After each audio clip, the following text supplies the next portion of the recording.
Where the Wild Things Are. Story and pictures by Maurice Sindak.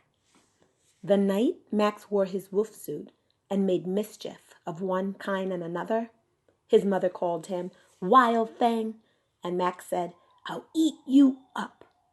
So he was sent to bed without eating anything. That very night in Max's room, a forest grew and grew and grew until his ceiling hung with vines, and the walls became the world all around. And an ocean tumbled by with a private boat for Max, and he sailed off through night and day, and in and out of weeks, and almost over a year to where the wild things are.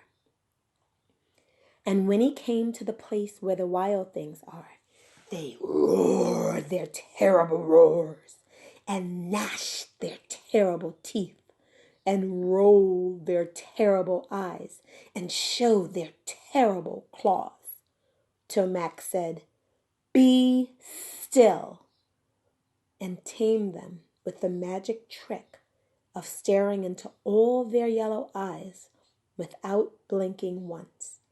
And they were frightened and called him the most wild thing of all, and made him king of all wild things. And together they howled "Ooh" at the moon, and hung and swung and dangled from trees, and marched about with Max up high, riding on their shoulders. "Now stop," Max said, and sent the wild things off to bed without their supper. And Max, the king of all wild things, was lonely and wanted to be where someone loved him best of all.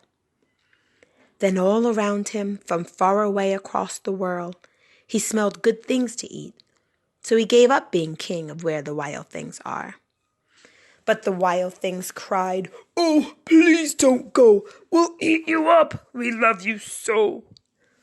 And Max said, "No." The wild things roared their terrible roars, and gnashed their terrible teeth, and rolled their terrible eyes, and showed their terrible claws.